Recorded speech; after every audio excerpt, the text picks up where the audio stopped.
Yeah, it was, I think I said at postgame, it's why we play exhibition games. I think there were some nerves and some sped up play on both ends, and yet I thought defensively we had some really positive energy, and you take away a couple banked in threes, and all of a sudden your defense looks really, really good. Really positive. Keeping them off the line, something we've talked at length about. Trent really only had a couple of silly reaches that we were trying to get out of our program. And then I thought our ability to get to the line are things that, even though we didn't shoot great, if you'll remember, I think we've done this just about every year we've gone over there. We shot 83 or 84% in the scrimmage in South Carolina. We haven't been in that in the State Farm Center. So it was a little adjustment going in there. I think we're a good free throw shooting team, and we'll see that play out. But getting to the line was big. We got 47% of our misses back, which was a great number, and yet I was really disappointed in our consistent effort going to the glass. So we've got to clean that up a little bit, and I talked about that. But I loved our balance in our field goal attempts. I thought we had a nice mix of especially after the first 6, 7, 8 minutes, where we were 2 of 11 from the 3. I thought we had a nice mix after that. So that's what we're looking for, and excited to get this thing up and running tomorrow. Get a team in Nicholls State who's very, very athletic. They play extremely hard. They're not a real big team in terms of size, but they have big wings, and they're an old team. They're a team that has a lot of upperclassmen, so they play very much what we call up the line, on the line defensively. They try to take everything away. They'll run and jump you. They'll press you. They try to turn it into a very athletic game. We've got to be very disciplined. We've got to be ball tough, and yet sometimes it's not the prettiest game in the world when you play a team like this. You just got to go make basketball plays. So we're excited, and we've got our hands full. After looking over the film, were there certain lineups or certain pairings that stood out to you after the loose exhibition game?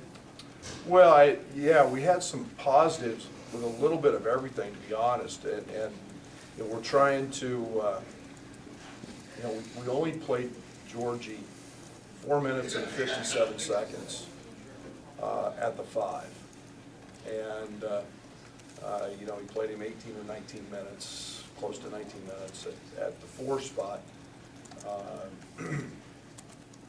That's got to shift a little bit.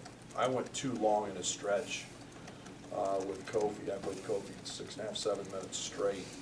I'll try to avoid that in the future. But I thought we got really good play out of Ben. I thought we got good play out of Kipper, so that gives us some comfort there, knowing that we don't have to play Kofi in those long stretches. So I like that. I felt really positive about that. DeMonte graded out defensively exceptionally well. I feel good about that. We've got to continue to get more rebounding from Io, more rebounding from Trent on the defensive end. But yeah, I mean, we'll see. I mean, there was a little bit of everything in that exhibition. Fred, what's the expectation for just how much you can play Benjamin and how much you put on his plate right away? Well, you obviously saw that I didn't play him in the first half. I mean, there's a fragile line between playing and playing well, and wanting him to play well, not giving him a chance to really fail. 4 practices, it was his 5th. That's not very many, and yet I was really pleased that he came out and he played and he stayed in his lane, so to speak. Terminology, didn't try to do too much. And the very first play was him was a free throw. He ran our little free throw play, almost saved it on a missed free throw. That's how tuned in and dialed in he was, and then defensively he was great. So expectations are a little higher, and maybe a little more frequent. But again, it's a comfort thing until he gets really dialed in, and his conditioning is still maturing as we move along. Now, he stayed in his lane maybe, having just 4 practices in. Is that a rarity where maybe he was going to get back on the court and maybe some guys try and do too much? Or? Well, I think it speaks to his intelligence. I think it speaks to his commitment. I think his understanding of film, understanding what we do, his basketball IQ is through the roof. He's a very, very highly intelligent kid in terms of what he understands and what he processes. And we were able to get him out in situations and just walk through things with him. Not full speed, but walk through them, so get an understanding of what we were trying to do. But actually, until you get out there and you get going full speed, body's hitting you, and it's a different animal. But I was really pleased with that. And his mental approach, had it not been what it was, would have strapped him, and it does players. But his ability to pick things up has enabled him to find the court. Right, what's the A lot of these guys in a pretty short time have been through quite a bit from close losses to big wins. In what ways does that help you guys on the floor this year? Well, it's experience. Experience is everything. And, it's even though you look at us on paper, we're really a young basketball team. But game experience, we've been through it. So we've been able to experience the Gonzaga loss and the quick turnaround that you had, and the Michigan State win or the Ohio State win. So you experience those things, and those are positives because now we've been through it. Now we've got guys telling them what to expect and what's coming, instead of me as a coach trying to tell them what's coming. And it's a different deal when they're listening to it from their peers. So experience is a big part of that. Right, how much of a challenge is it, 3 games in less than a week at the beginning of the season? How does conditioning factor into all that? Conditioning is a piece of it. We're having to manage that. We've been on the go since Friday. Friday night was a late night for us, and as a coaching staff, and you burn it at both ends. We went at 10 o'clock Saturday morning to get it done before the football game, and still give our guys, we felt like we could give our guys really off 24 hours until Sunday afternoon's practice to start prepping for Nicholls. So now you go, Sunday, Monday, play Tuesday. We got to come back Wednesday morning. We'll leave Wednesday afternoon, and then you'll make the trip, play on Friday, and then quick turn again on Saturday. So it's a lot there. It's a lot for them to process. We've got a great staff. We'll have them prepared. But again, it's the part of recovery, understanding your bodies, understanding how important sleep is. All of those things turn into the keys to being successful. And we're talking to our guys at length about those things. Right, great. Discuss the level of comfort in being able to turn to a kipper, fifth year senior, that he's your first front court guy on the bench, have everything, at least know what he's doing, and be okay, and have that level of experience. Well, and I think that's one thing that you guys will find out, and you guys know with me, I'm looking for as much productivity off the bench as I do in the starting 5. And you want some punch, and you want some value when you come in off the bench. And Kipper's a guy that has had big moments and had a lot of success. He's also a guy that you know's not going to be all worked up and nervous and uptight, and kind of what you're getting with him. So yeah, we feel really positive about that right now, and feel good about his minutes that night. He's got the double out of Kofi in his first collegiate game. What did you think of his performance in that exhibition? Is that hopefully a sign of things to come? Yeah, there were some things I didn't like about the way he played. I thought he got tired and and didn't rebound as well as he's capable. I thought he left 3 or 4 rebounds out there. I asked him after the game, when I got done talking to you guys, he was downstairs. I said, "What'd you think?" He said, "Man, I got tired." You know, he goes, "I got tired." And, you know, I left him in that long segment, 6.5, 7 minutes, that's too long. But I thought he did some really positive things. He occupied space. I thought there's an opportunity in the first half to go block his shot, and he stood flat-footed at our end. And you know, then in the second half, he was much better protecting the rim. But you know, all in all, you know, give it a B. He's got a lot of room to improve. He brought the ball down a couple times. We've worked a lot here in the last few days at not doing that. It's a habit he's got to get out of. He's been so big and strong; it's never been a problem. But you know, those are freshman things and things he'll grow from. This morning, Iowa said this coming week is the biggest week for all of basketball in recent memory. Do you agree with that, or what do you think makes them come to that assessment? Power 5 team on the road, first week of the season. Really? I mean, playing those 2 teams? Yeah, I think it's pretty big. I don't know the last time that's been done. Yeah.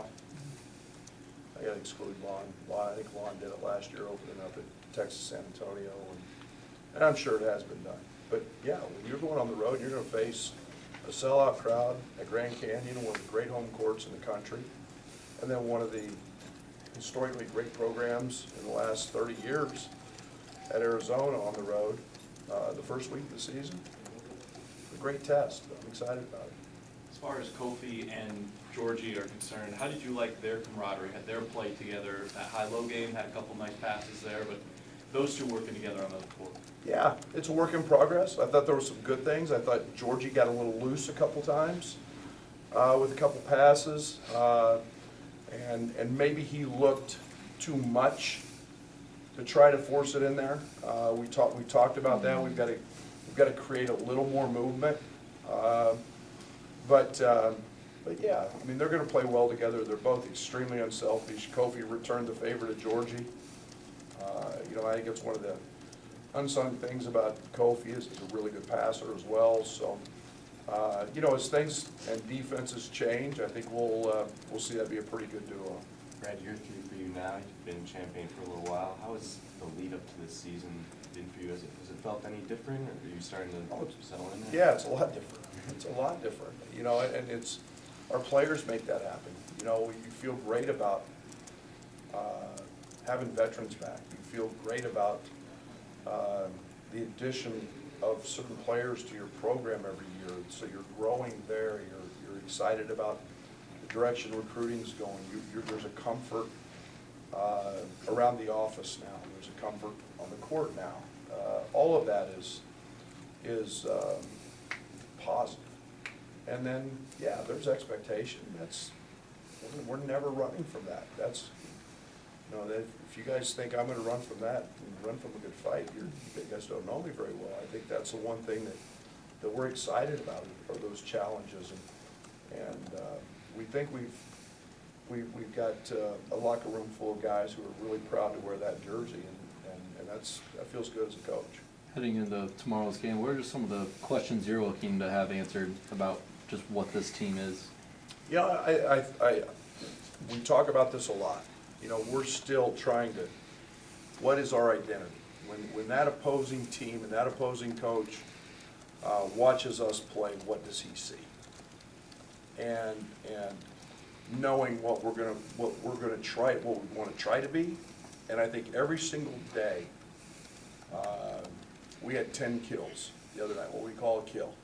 That's 3 consecutive stops. We had 10 of those in the game. That's part of our identity. Hard contested 2s and then 1 shot. And if you do that enough, you can sustain a bad start like we had. You can sustain really poor shooting because we can't control shooting. That's what I want it to be. Are we getting there yet? We'll see. Another opponent, another opportunity. That's toughness. That's what it takes to go on the road and win. It's what it takes to sustain every single night. We don't talk about playing an opponent. They're nameless and faceless. It's about us going to do our job, handling the scouting report that game, and being that type of team. So leading into this, you've talked about Trent's growth as a leader, maybe more vocal. Have you seen something similar in his games? It seemed like against Lewis, he picked the spots and then was obviously pretty successful. It was unbelievable. He graded out defensively 0 points against, which is almost impossible to do. He makes so many things easy because of experience and understanding. Defensively, he's hardly ever in the wrong position. Offensively, he's playing with tremendous confidence. He's running the floor every single time when he's not playing at the point. He's shot, knock on wood, he shot 52% through, today was our 26th practice from the three. He's just playing with tremendous confidence and like a savvy veteran. And you know, he played 19 minutes the other night. He had the 2 silly fouls, but boy, everything else was just rock solid. Coach, you mentioned a little bit earlier how it feels different coming into year 3 now. In your first 2 years, you talked about building the culture that you want to see that Illinois basketball has. Do you feel like going into year 3, that culture is here, or do you feel like there's still some steps that need to be taken this season to get to the culture that you want to have? Yep, building your culture never stops. That's an everyday deal. That's an everyday thing. That's our staff doing it. That's our players working towards it. You know, I don't think that the great programs in the history of team sports ever stop working on building their culture. I feel really good about it. You know, I know we practiced this morning, and when I left, there was a couple guys in the gym working on things that they have to be better. There were a couple guys in the office. Those are the little things that we handle. I get midweek grades or week-to-week grades, and I see guys taking care of their responsibility in the classes and going to classes and doing the right things. And, you know, not everybody's perfect, but man, we're starting to do a lot of really good things, and that's our culture is being an everyday guy and doing what we're supposed to do. You know, you said that you were just tinkering with the starting lineup against Lewis, and we know how you feel about starting lineups and bench and the minutes and whatsoever. But would you prefer to have a wing in that 3 spot starting? That way you could keep Felice coming off the bench to help out with that, or are you okay with that starting lineup of having him starting? It has to be Felice. Or just just going off of the lineup you did against. No, and I'll be honest. I think there's some scouting stuff that's out there that teams have to deal with that group on the court. I think they can pose some matchup problems. I'm going to keep prodding them to do more. I need those 3 guys to continue to do more. There can't be a gap. There can't be a weakness. And yet there's something a little bit different when they're not in there. I'm still weighing that. I don't know.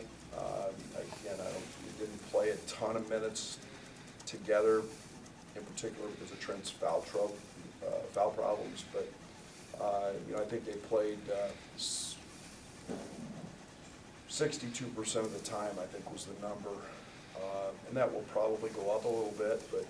But again, you know, DeMonte gives us something. Allen gives us something a little different. Kipper, when we slide him over, gives us something different. So it gives me some nice options. We'll see. Matchups will have something to do with it too. Coach, do you think programs can feed off of each other? The football team has 3 wins in a row. You guys starting the season. Can you guys play off each other? Most contagious thing going is winning. Most contagious thing going is winning. I say it all the time. I was very blessed when I was at Oklahoma State. I got to live that. And winning programs, it just feeds off each other. We were, that time we were the only program that hadn't been in the NCAA tournament, if I'm not mistaken. And there's nothing better than that excitement that's generated from the players having their winning locker room moments, to the fans, to you guys. Everybody's got an upbeat swagger about them when they walk around, their heads held high. And that's a lot of fun.